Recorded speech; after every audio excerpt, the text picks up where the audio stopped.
Wood hit wood.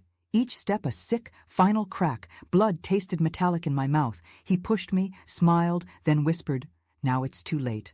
Betrayal. 12 years of trust for $320,000. 3 women already dead. I recorded every word. But there was one secret he never saw coming. The sound of my body hitting those wooden steps still echoes in my nightmares. Sharp, final, like a judge's gavel sealing my fate. When I opened my eyes, still dizzy from the fall, I saw Michael's face leaning over me. He smiled with a coldness that froze my blood and whispered words that would change everything. "Now it's too late, Evelyn." But he was wrong. It wasn't too late. It was just the beginning. My name is Evelyn Parker. I'm 73 years old, and I've spent nearly my entire life in Seattle making the world a little sweeter, one pie at a time. For 40 years, I worked at Murphy's Neighborhood Diner, starting at 4 a.m. every morning to bake fresh apple pies, blueberry muffins, and cinnamon rolls that drew lines around the block. While everyone thought I was just getting by on my modest wages, I was quietly building something that would shock them all. $320,000, every single penny earned by my own hands, saved dollar by dollar, sacrifice by sacrifice. No inheritance, no lottery ticket, no financial miracle. Just 4 decades of getting up before dawn, working until my feet ached, and putting away every extra cent I could squeeze from my paycheck. I want you to know how happy I am that you're here listening to my story. When I decided to tell this, I wasn't sure anyone would believe that a little old baker could outsmart a man half her age. If you've ever felt underestimated, if you've ever had someone try to take advantage of your kindness, give this video a thumbs up. And while I tell you the rest, if you could subscribe to the channel, it would help me so much. Let me know in the comments where you're listening from. I want to know how far these stories are reaching. Now, let me tell you exactly what happened when I discovered the man I treated like a son had been planning my murder. I thought I was leaving that money to my daughter Melissa and her husband Michael. Sweet Melissa, who had always been my pride and joy, and Michael, a real estate broker who had the perfect smile and all the wrong intentions. For 12 years, I watched him charm everyone around him while something in my gut whispered warnings I chose to ignore. The first red flag should have been how he avoided talking about his debts. I'd catch him whispering into his phone in the backyard, saying things like, "The bank won't wait another week," or "She won't last much longer." I thought he was talking about a difficult client. How naive I was. That Tuesday afternoon in October, I decided to surprise them with a fresh apple pie, still warm from the oven. The recipe had been in my family for 3 generations, and the smell of cinnamon and brown sugar always filled their house with warmth. Melissa was at work, and only Michael greeted me at the door. His smile seemed different that day, more calculating than welcoming, like a mask that didn't quite fit his face. "Come in, Evelyn," he said, but his voice carried an edge I'd never heard before. "Let me help you with that pie." I climbed the stairs to put a fresh towel in the guest bedroom, a weekly ritual I'd maintained since they moved into the house I'd helped them buy. My feet, still sore from the morning shift at the diner, moved carefully on the polished wooden steps. I was thinking about the new recipe I wanted to try for Thanksgiving when I felt his hands on my back. The push came without warning. Strong, deliberate, designed to send me tumbling down those unforgiving stairs. My body hit each step with sickening thuds, and the air rushed out of my lungs as my ankle twisted with a crack that sounded like breaking kindling. Pain exploded through my spine, but I forced myself to lie still, to keep my eyes closed, to listen. "Now it's too late, Evelyn," he whispered, his voice cold as winter rain. "Should have minded your own business." Those words burned themselves into my memory. Not an accident, not a moment of rage. This was planned, calculated, and he thought he'd succeeded. I was rushed to Harborview Medical Center, where Dr. Ricardo Silva, a Brazilian doctor who'd been my physician for 15 years and had become a trusted friend, immediately noticed the inconsistencies in my fall. The angle of my injuries, the way the bruises had formed, the suspicious nature of a healthy 73-year-old woman suddenly tumbling downstairs she'd climbed hundreds of times before. "Evelyn," he said quietly, pulling his chair closer to my hospital bed, "these injuries don't match the story. Someone pushed you, didn't they?" The relief of having someone believe me, someone with medical authority who could document what had happened, brought tears to my eyes. Dr. Silva carefully recorded every injury, every inconsistency, and suggested I contact Detective Roberta Henson from the Seattle Police Department, a woman known for taking elder abuse cases seriously. Detective Henson was everything I needed her to be: sharp, experienced, and furious about what had happened to me. She listened to my story without interruption, taking notes and asking questions that showed she understood the gravity of the situation. "Mrs. Parker," she said, "we're going to catch him, but we need him to confess, and that means you're going to have to be braver than you've ever been in your life." The plan was elegant in its simplicity. We'd wire my kitchen with a small recording device hidden inside my old radio, and I'd invite Michael over under the pretense of making peace and sharing a slice of my famous pie.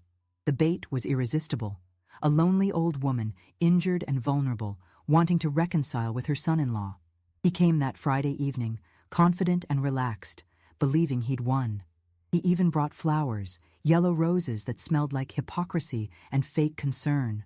I served him pie and coffee in my best china, playing the role of the confused, frightened old woman he expected to see.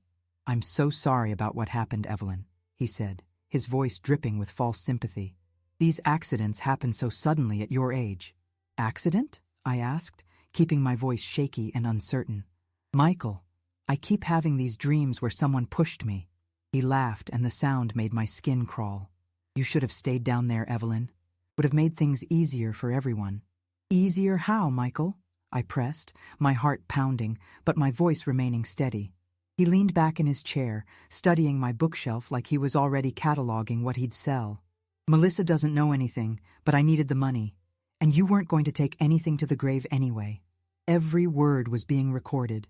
Every casual admission of attempted murder, every callous calculation of my worth, every revelation of his true nature was being captured by the device hidden 3 feet away from him.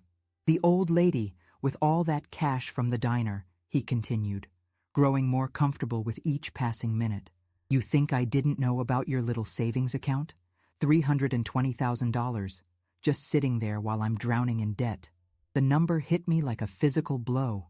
He knew. He'd been watching, calculating, planning. This wasn't a crime of passion or desperation. This was cold, premeditated murder for money. That night, I delivered the recording to Detective Henson.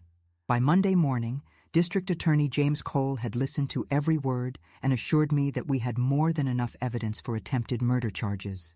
Michael's lawyer would try to claim it was a joke in poor taste, but the recording clearly showed premeditation and his knowledge of my financial situation. The trial was set for King County Superior Court, an imposing building in downtown Seattle, where justice moves slowly but surely. The day of sentencing, the courtroom was packed. Neighbors from my old street, regular customers from Murphy's Diner, fellow church members, and even some of the young bakers I'd trained over the years. And there was Melissa, pale and trembling, finally seeing her husband for who he really was. When Michael's defense attorney tried to paint him as a good man who'd made a terrible mistake, I asked the judge for permission to speak. "Your Honor," I said, standing on still shaky legs, but with a voice that carried 40 years of early mornings and honest work. "This man tried to kill me for money. Money I earned by getting up at 4 in the morning for 4 decades. Money I saved by eating 1 meal a day so I could put something aside for my family. I treated him like a son, and he treated me like an obstacle to be removed." The recording was played for the jury. The silence in that courtroom was deafening as Michael's voice filled the air. "Should have stayed down there, Evelyn. Would have made things easier for everyone." I watched the jurors' faces as they heard him laugh about my money, as they listened to him describe how I wasn't going to take anything to the grave anyway.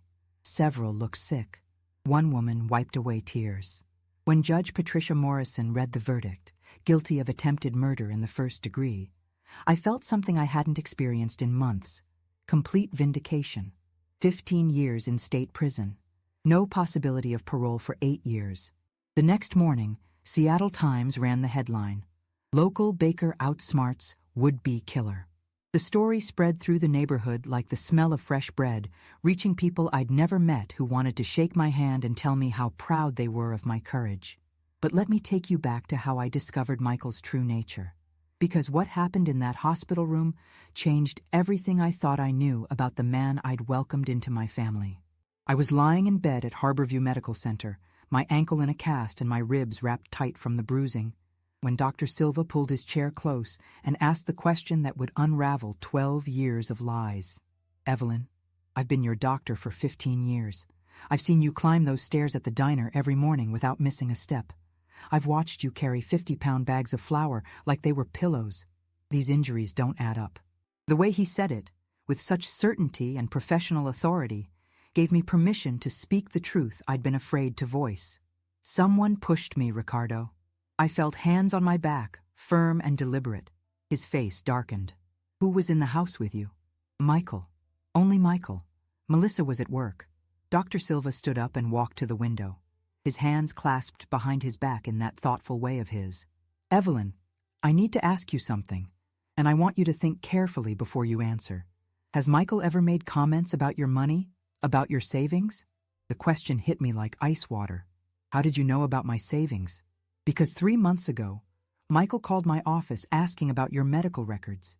He wanted to know about your life expectancy, your current health status, whether you had any conditions that might accelerate natural decline." My hands started trembling so violently I couldn't hold the water cup. The room seemed to tilt sideways as Dr. Silva's words sank in. He called asking about my life expectancy? My nurse thought it was odd enough to mention it to me. We don't give out that information, of course, but the fact that he asked...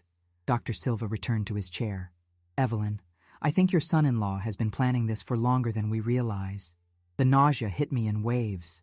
Not just from the pain medication, but from the horrible realization that while I'd been baking his favorite lemon bars every Sunday, while I'd been listening to his work problems and offering comfort, he'd been calculating how long I had left to live. "There's something else," Dr. Silva continued, his voice gentle but determined. "I want to introduce you to Detective Roberta Henson. She specializes in financial crimes against elderly victims, and she's very good at what she does." Detective Henson arrived 2 hours later, a woman in her 40s with intelligent eyes and the kind of presence that immediately made me feel safe. She wore a navy blazer and carried a leather portfolio that suggested she'd handled cases like mine before. "Mrs. Parker," she said, settling into the chair beside my bed, "Dr. Silva has filled me in on your situation. I want you to know that what happened to you is far more common than people realize, and it's almost always committed by family members or people close to the victim." She opened her portfolio and showed me statistics that made my stomach churn. 73% of financial abuse against seniors is perpetrated by family members. In cases involving physical violence, the perpetrator is usually someone who has regular access to the victim's home and detailed knowledge of their financial situation. "But Michael is my son-in-law," I protested weakly. "He's been part of our family for 12 years. Detective Henson leaned forward. "Mrs. Parker, in my experience, the length of the relationship often makes the betrayal worse, not better. It gives the perpetrator time to study their victim, to learn their habits, to gain their trust completely." She pulled out a notepad. "I need you to tell me everything you remember about that day, every detail, no matter how small." As I recounted the events, Detective Henson took careful notes, asking questions that revealed her expertise. "Did he seem surprised to find you alone? Had he called ahead to confirm Melissa wouldn't be there? Did he make any comments about the stairs being dangerous?" With each question, the picture became clearer and more horrifying. Michael had called that morning to ask what time I usually visited. He'd specifically asked if Melissa would be home. He'd even mentioned, casually, that the stairs in their house were steep and that I should be careful. He was setting it up, I whispered, the full weight of the conspiracy hitting me. This wasn't a spontaneous moment of anger. He planned it. Detective Henson nodded grimly. "Which means he's probably planned what comes next, too. Mrs. Parker, I need to ask you about your will, your bank accounts, any documents you've signed recently." My blood turned to ice. 3 weeks ago, Michael brought me papers to sign. He said they were updates to my medical directives, making sure Melissa could make decisions for me if I became incapacitated. "Did you read them carefully?" The shame burned in my chest. He said it was standard legal language too complicated for me to understand. He had them notarized at his real estate office. Detective Henson exchanged a look with Dr. Silva that told me everything I needed to know. Mrs. Parker, I think those documents might have been more than medical directives. Would you be willing to let us investigate your financial accounts? With your permission, we can check if any changes have been made recently. What kind of changes? Beneficiary modifications? Power of attorney assignments? Account access authorizations? If Michael has been planning this, he would have needed legal mechanisms to access your money quickly after your death. The room felt like it was spinning. Every kindness I'd shown Michael, every Sunday dinner I'd cooked, every time I'd treated him like family, had been met with cold calculation about my death. How could I have been so stupid? You weren't stupid, Dr. Silva said firmly. You were trusting. There's a difference, and the fact that you trusted says something beautiful about your character. The fact that he betrayed that trust says something horrible about his. Detective Henson closed her notepad. Mrs. Parker, I want to catch him. But to do that, I need you to be willing to help us get a confession. Are you prepared to do something that might be dangerous? The old Evelyn, the one who had fallen down those stairs 3 days ago, would have been terrified. But lying in that hospital bed, learning about the depth of Michael's betrayal, I felt something new growing inside me. Something cold and determined and absolutely unafraid. What do you need me to do? We're going to wire your house and invite him over for a conversation. You're going to play the role of the confused, frightened old woman he expects you to be. And we're going to let him tell us exactly what he did and why. You think he'll confess? Detective Henson smiled for the first time since entering my room. Mrs. Parker, in my experience, men like Michael can't resist explaining how clever they think they are, especially to someone they believe is too weak to do anything about it. As she gathered her papers to leave, Detective Henson paused at the door. There's one more thing. Dr. Silva mentioned that Michael knew about your savings account. Mrs. Parker, exactly how much money are we talking about? $320,000. Both Dr. Silva and Detective Henson stared at me. From working at a diner? She asked, not unkindly but clearly surprised. 40 years of 4 a.m. starts, double shifts during holidays, and putting away every penny I could save. I never bought anything unnecessary, never took vacations, never even bought a new car. Every dollar went into that account because I wanted to leave something for Melissa. Detective Henson shook her head in amazement. Mrs. Parker, that's more than most people save in a lifetime. Michael wasn't just trying to kill you for pocket change. He was committing murder for what amounts to a small fortune.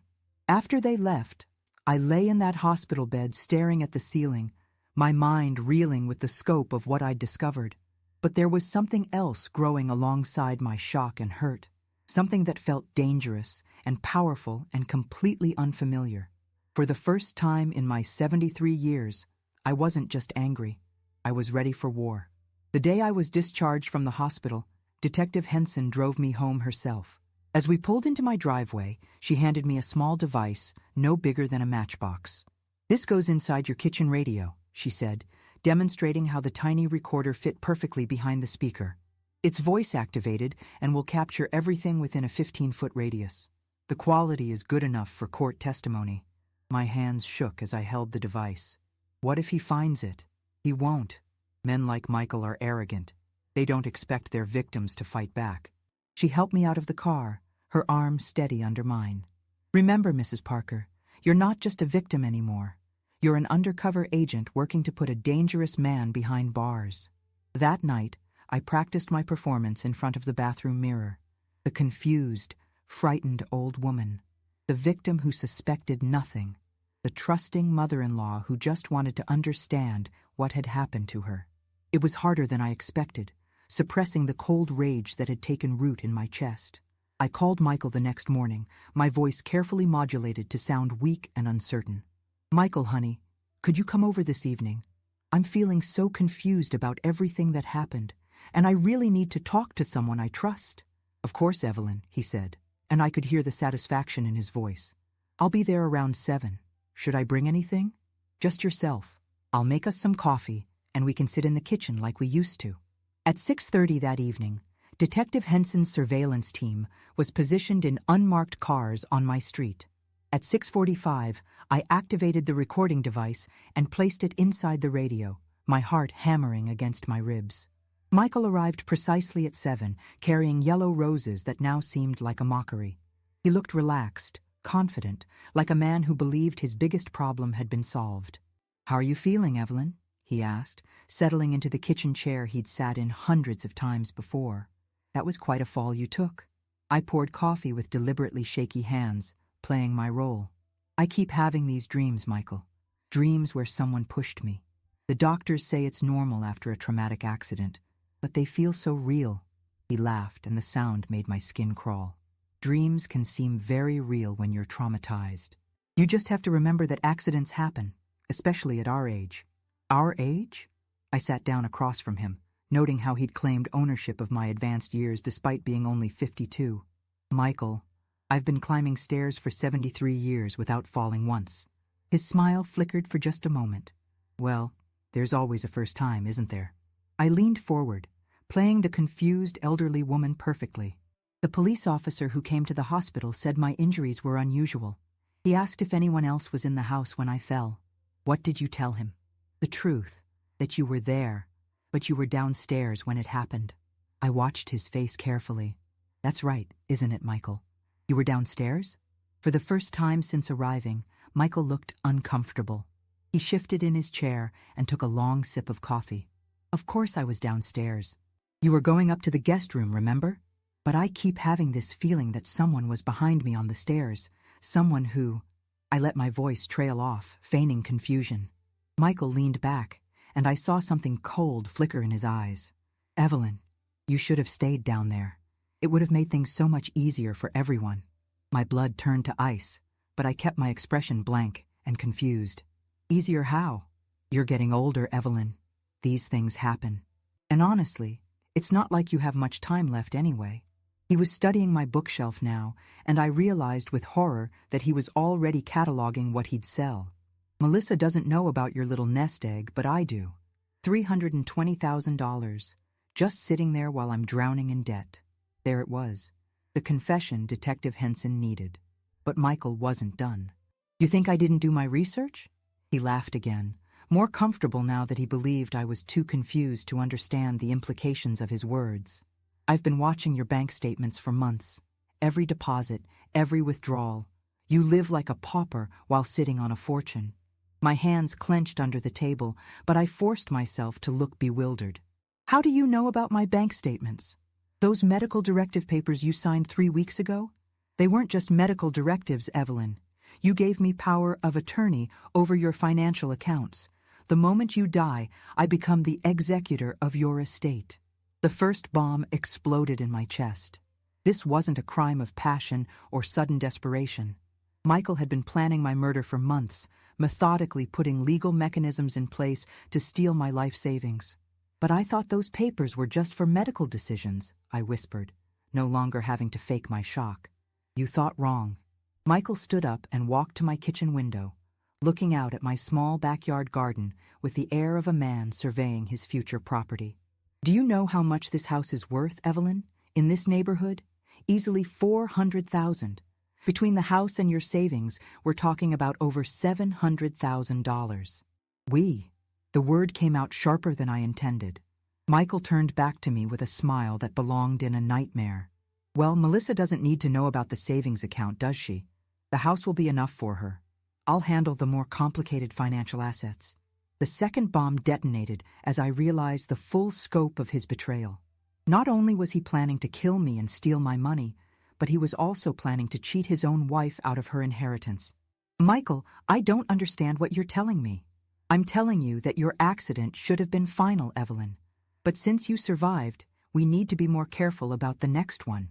The words hit me like a physical blow. The next one. He was planning to try again. "What do you mean, the next one?" Michael returned to his chair, leaning forward with the casual confidence of a man explaining a simple business transaction. "Elderly people have accidents all the time, Evelyn. Falls in the shower, slipping on ice, medication mix-ups. No one questions it when someone your age dies suddenly." I felt bile rise in my throat. "You're talking about killing me." "I'm talking about expediting an inevitable process. You're 73, Evelyn. How many good years do you really have left? 5? maybe 10 if you're lucky. And what kind of life would those be? Declining health, increasing medical bills, probably ending up in a nursing home spending every penny you saved. He reached across the table and patted my hand with mock sympathy. This way, your money goes to family who can actually use it to build a future. But you just said Melissa wouldn't know about the savings. Michael's mask slipped completely. Melissa is naive, Evelyn. She doesn't understand money or investments. She'd probably donate half of it to charity or waste it on foolish things. I know how to make money work, how to invest it properly. The third bomb exploded as I understood that this wasn't just about my money. This was about Michael's belief that he was entitled to control and manipulate everyone around him, including his own wife. When? I asked, my voice barely a whisper. When what? When were you planning the next accident? Michael glanced at his watch with the casual indifference of someone checking the weather. Soon. The longer we wait, the more suspicious it becomes. People might start asking questions about why the careful old lady who never had accidents suddenly became so clumsy.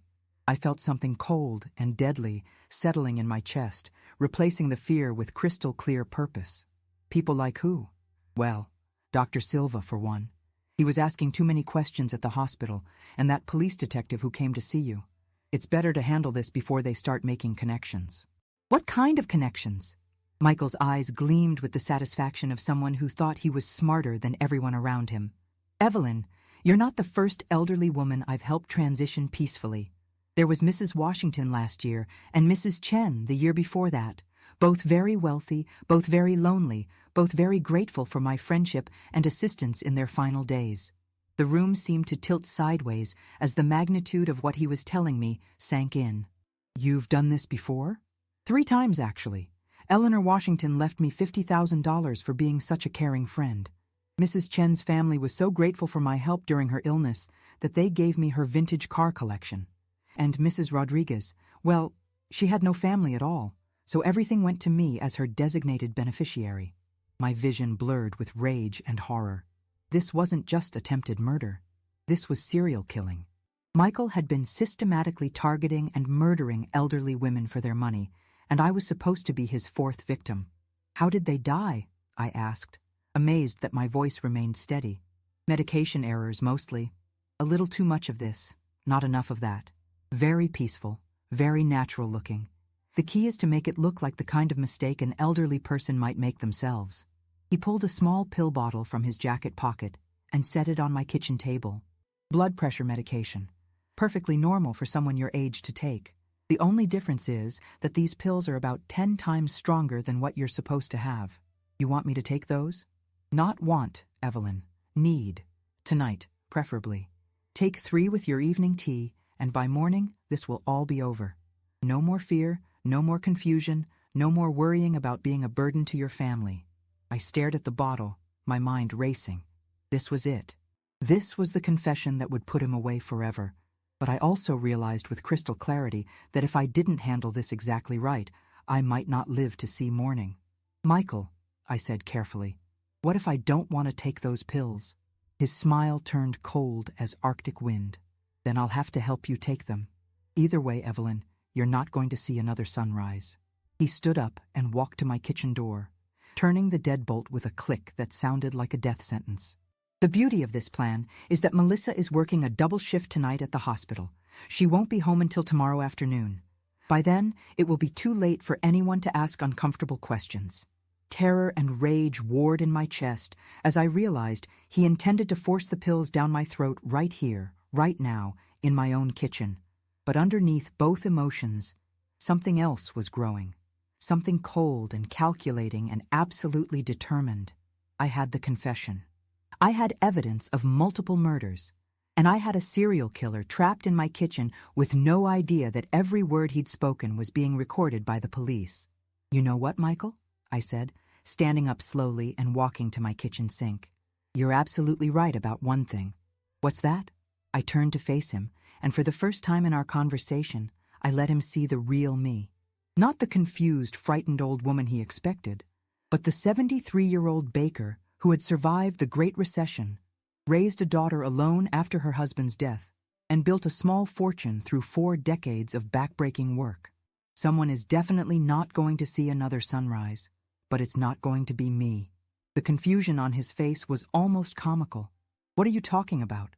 I'm talking about the fact that every word you've said tonight has been recorded. I'm talking about Detective Roberta Henson and her team listening to every confession you just made. And I'm talking about the fact that you just admitted to murdering 3 innocent women. Michael's face went white as fresh flour. You're lying. Am I? I gestured toward the radio on my counter. Why don't you check for yourself? For the first time since entering my house, Michael looked genuinely afraid. He lunged toward the radio, but I was already moving toward the kitchen door, my hand on the deadbolt he'd so foolishly locked. You can't prove anything, he snarled, his charming mask completely gone now. It's just the word of a confused old woman. Actually, said a voice from my front doorway, it's the word of a confused old woman backed up by a crystal-clear recording and 3 detectives who heard every word.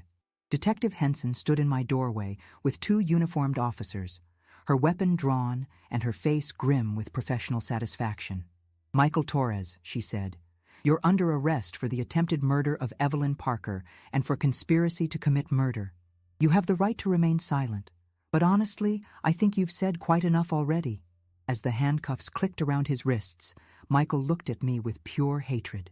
You have no idea what you've just done, you stupid old woman. I walked over to him, close enough to smell the cologne he'd worn to charm his victims, close enough to look directly into his eyes.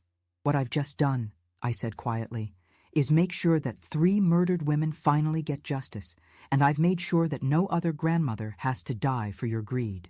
As they led him away, Detective Henson stayed behind to debrief me. Mrs. Parker, do you realize what you just accomplished? You didn't just save your own life, you solved 3 cold cases that we've been working on for years. The adrenaline was starting to wear off, and I sank into my kitchen chair with shaking legs. Those other women, they were really murdered.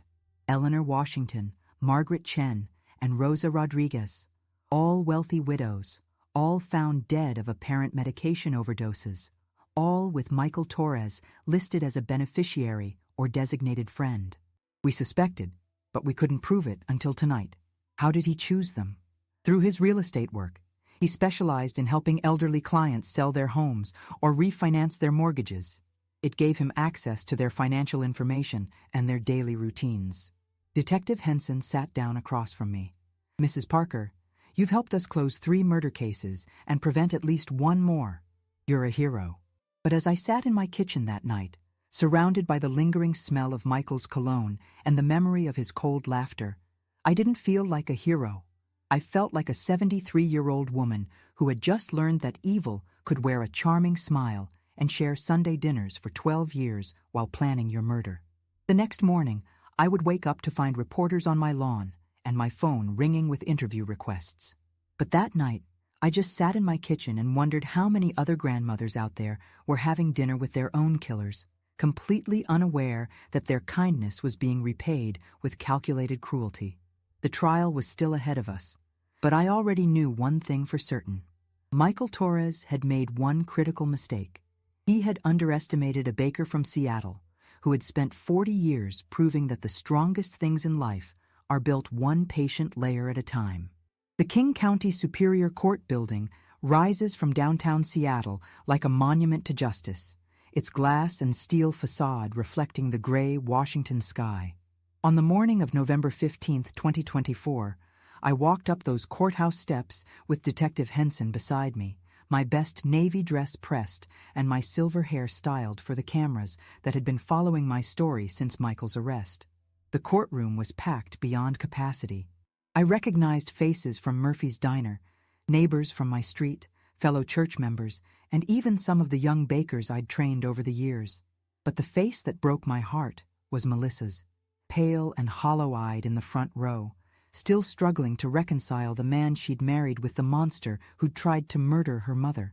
District Attorney James Cole had assured me that we had an airtight case. The recording was crystal clear.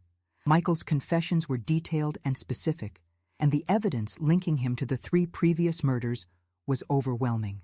But sitting in that courtroom, watching Michael in his expensive suit playing the role of a wrongly accused man, I felt the familiar flutter of anxiety in my chest. His defense attorney, Margaret Walsh, was a sharp-dressed woman with steel-gray hair who specialized in defending the wealthy and entitled.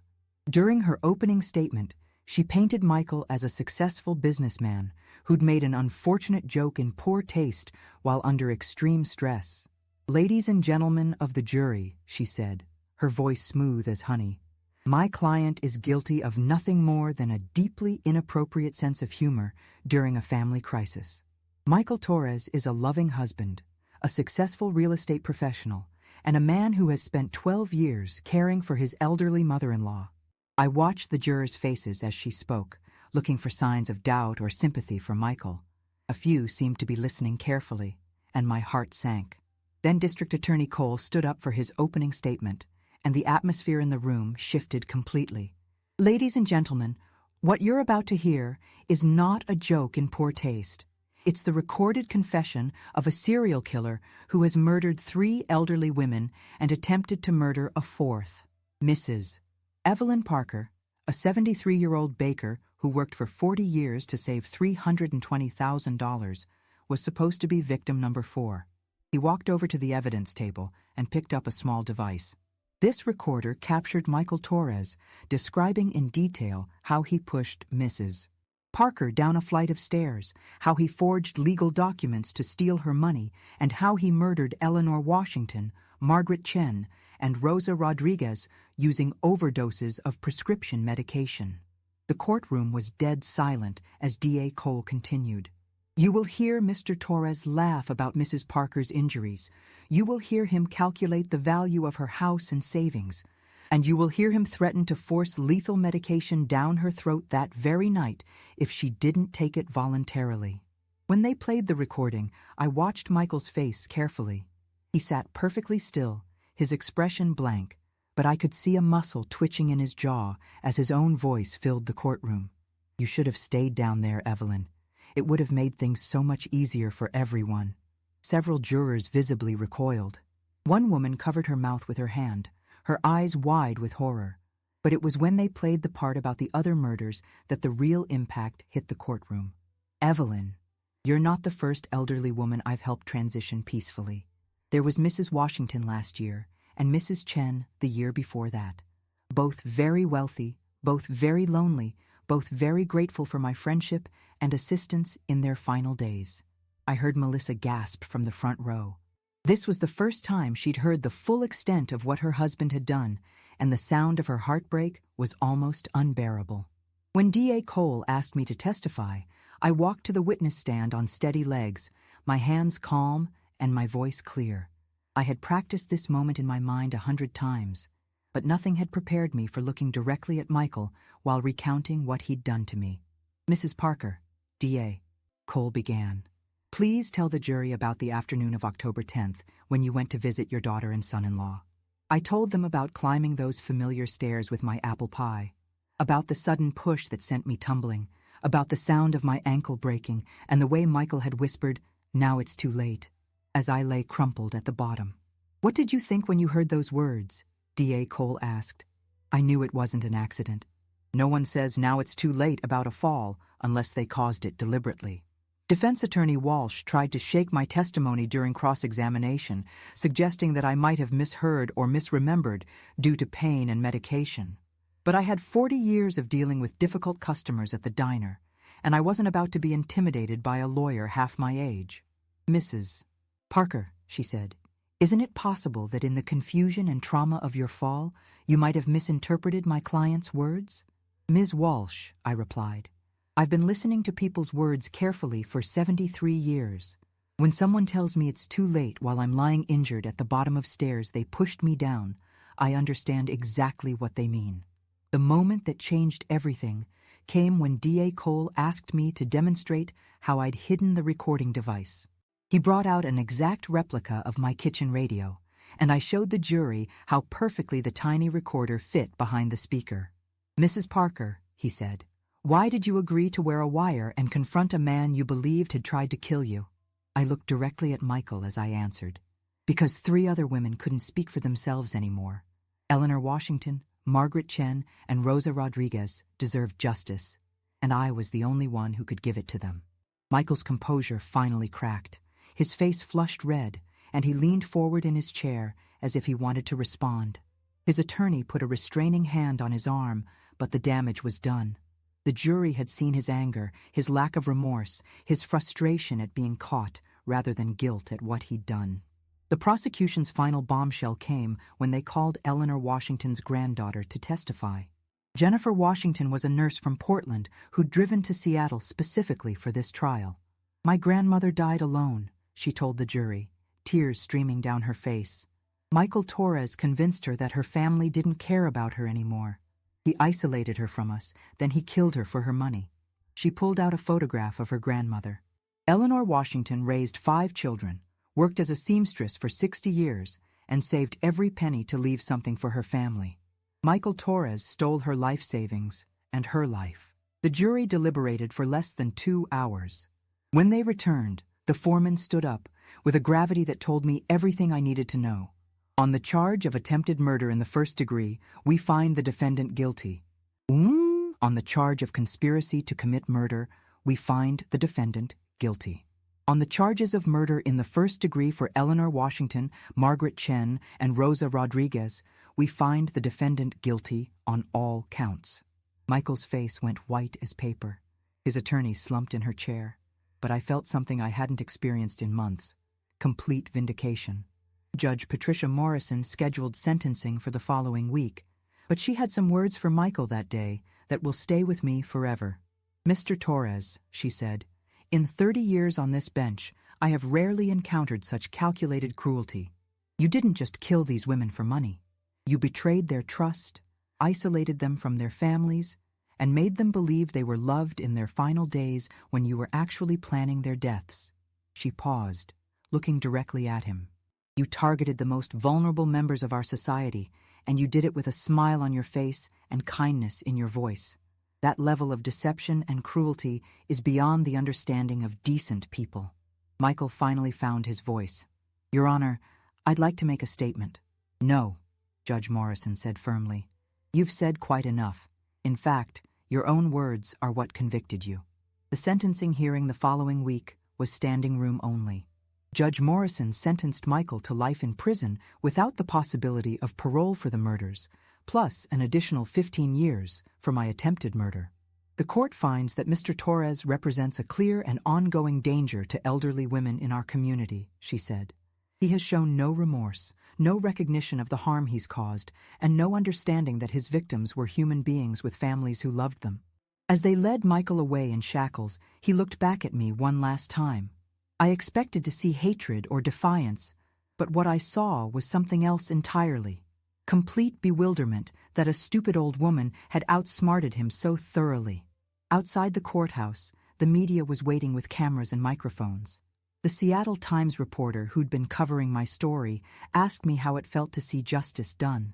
"It feels like those 3 women can finally rest in peace," I said.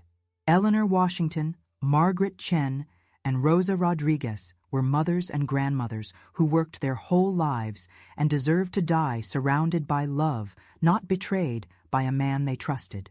Detective Henson stood beside me on the courthouse steps, her face filled with professional satisfaction. Mrs. Parker solved 3 murders that we'd been investigating for years.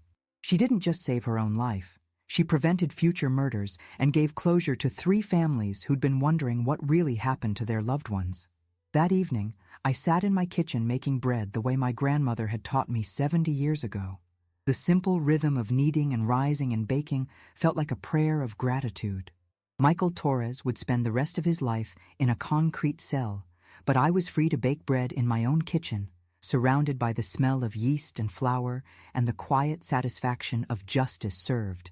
The phone rang constantly with interview requests and congratulations from people I hadn't heard from in years.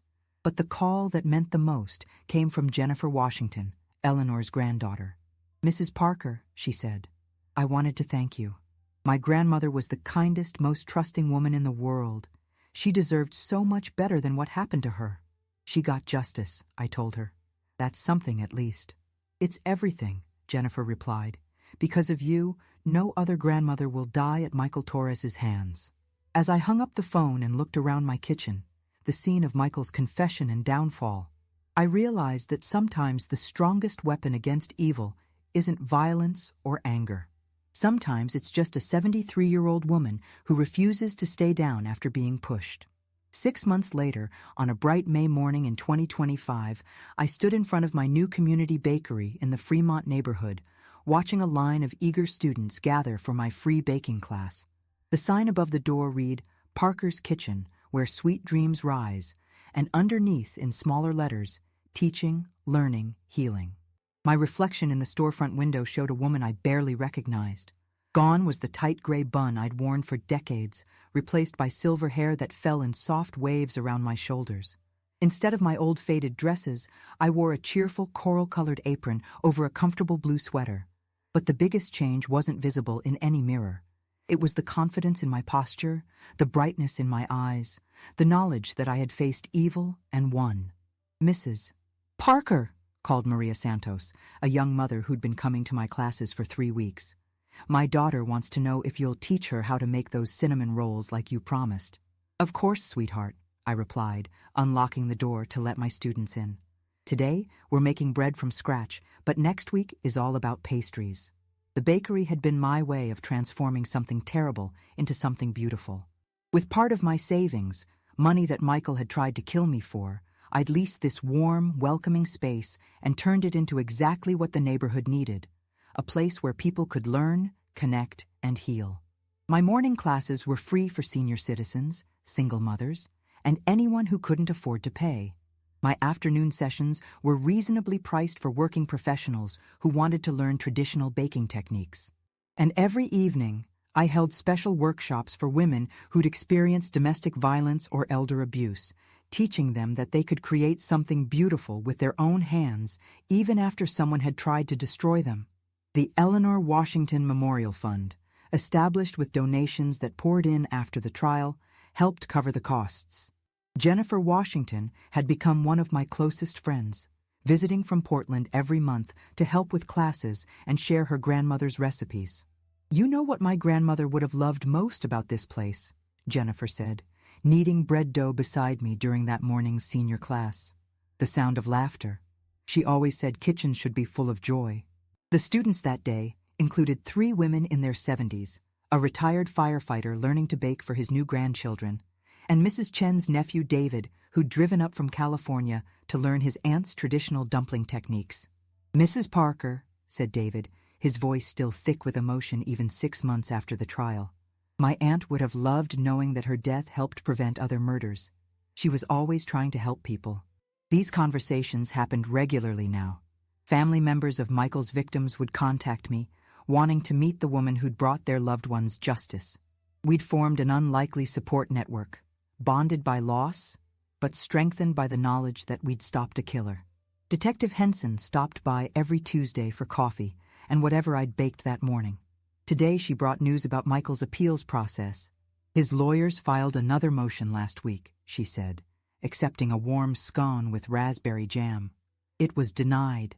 The recording was obtained legally, the confession was voluntary, and the evidence from the other murders is overwhelming." "How's he adjusting to prison life?" I asked, surprising myself by feeling genuine curiosity rather than hatred. "Not well. He's in protective custody because several inmates have relatives who are elderly. Apparently, criminals don't like people who target grandmothers." She smiled grimly. "He'll spend the rest of his life in a concrete box, thinking about how a 73-year-old baker outsmarted him." The afternoon brought my favorite class of the week, teenagers from the local community center, learning basic cooking skills so they could help their families or prepare for life on their own. Today's group included Keisha, a 17-year-old who reminded me of myself at that age, determined, hard-working, and carrying more responsibility than any child should have to bear. "Miss Evelyn," she said, carefully shaping dinner rolls, "my grandmother saw you on the news. She said you made her proud to be an old lady. Your grandmother sounds like a wise woman. What's her name?" "Ruby Johnson. She lives in the Rainier Valley, takes care of my little brother while my mom works 2 jobs. And Keisha's hands moved confidently now, having attended classes for 2 months. "She wants to meet you sometime. Tell her she's welcome here anytime. First class is always free for grandmothers. As the day wound down and my last students headed home with containers of fresh bread, I found myself alone in my kitchen for the first time in hours. The quiet felt different now than it had 6 months ago. Then, silence had meant loneliness and fear. Now it meant peace and accomplishment. My phone buzzed with a text from Melissa. "Mom, I'm bringing dinner tonight. How does salmon and roasted vegetables sound?"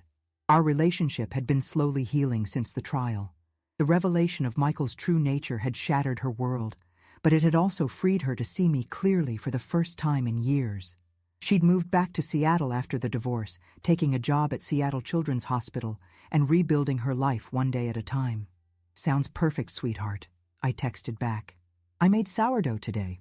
As I cleaned my workspace and prepared to close the bakery, I thought about the letter I'd received that morning from the Washington State Attorney General's office. They wanted me to speak at a conference on elder abuse prevention, sharing my story with law enforcement officials and social workers across the state. 6 months ago, I would have been terrified by the idea of speaking to such an audience. Now, I looked forward to it. Every person who heard my story might prevent another Michael Torres from targeting vulnerable seniors. I locked the bakery door and walked to my car, breathing in the sweet spring air of Seattle. Tomorrow would bring new students, new challenges, new opportunities to turn flour and water into something nourishing and beautiful. As I drove through the neighborhood where I'd lived my entire adult life, I passed the house where Melissa and Michael had lived, now sold to a young family with 2 small children. The stairs where I'd fallen were still there, but they no longer held any power over me. I thought about the 3 women who hadn't lived to see justice, Eleanor, Margaret, and Rosa, and whispered a promise to them that I made every day. Your deaths mattered. Your stories are being told. And no one will forget that you deserved so much better. At 73, I had learned something that surprised me. It's never too late to become the person you were meant to be.